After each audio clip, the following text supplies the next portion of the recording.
Hi there lads, thank you for coming back. Welcome back to my channel. So today we're going to learn the words that we need to know to describe every single piece, every single part of a medieval sword. So first of all I'd like to begin with the two easiest ones, and so obviously this is a sword, long sword actually, but it's a sword because the distinction between a long sword, a two-handed sword, a bastard sword and a one-handed sword, actually all these distinctions were not really used in the Middle Ages. They would just call them swords anyways. This is something that we prefer to do it now, but that's not something that used to be done in the past. So this is a sword. Now obviously this part here, the metal part, is called blade, as you know, and then you have the hilt. The hilt is normally from here, right, to the end, okay, from here to here. The whole thing is the hilt. Now let's first learn the words which have to do with the hilt. Okay, so what we have here is the pommel. This is the pommel. This is the grip, because you use it to grip the sword, and here you have the cross guard, which can also be called simply a guard, or you can refer to these two pieces as the quillons. Then sometimes in some swords, not all the time, but in some swords you have a little bit of guard which actually goes a little bit over the actual blade, and that's called a rain guard.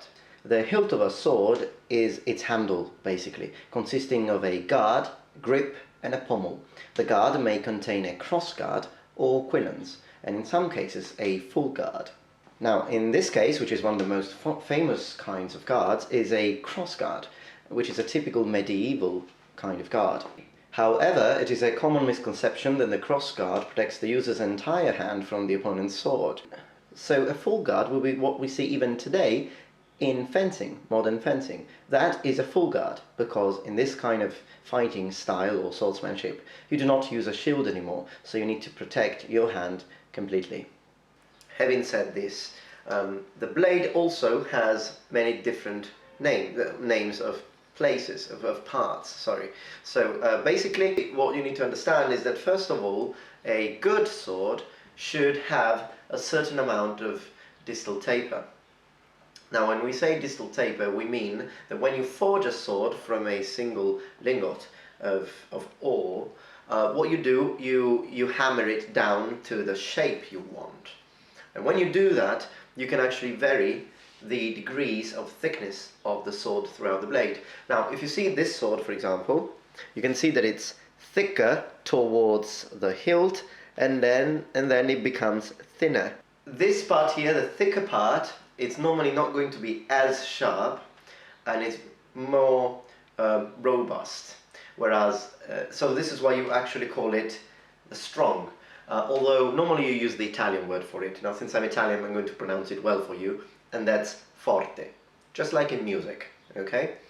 The weak part, obviously, over here, is the part which is going to be thinner, and it's actually the sharper part, because when you sharpen a sword, you are basically removing a little bit of metal from what you call the edges. So the edges of a sword, the edges of the blade, are the actual parts which cut. Whereas, so you can have double-edged swords like this one would be. Obviously it's a replica, so it's pretending to be double-edged.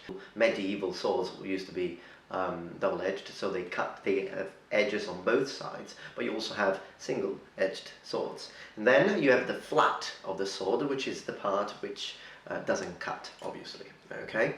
And then in the very middle here you have a fuller. Now a fuller basically is also the name of the tool used in blacksmithing to produce these rounded kind of groove or slot in the flat side of the blade. But it also refers to the grooves, to the actual grooves. These grooves are often called blood grooves or blood gutters, as well as fullers, although their purpose has nothing to do with blood, actually. A fuller is basically used to lighten the blade, much the way that the shape of an I-beam allows a given amount of strength to be achieved with less material. When combined with proper distal tapers, heat treatment and blade tempering, a folded blade can be 20% to 35% lighter than a non-folded blade without any sacrifice of strength or blade integrity.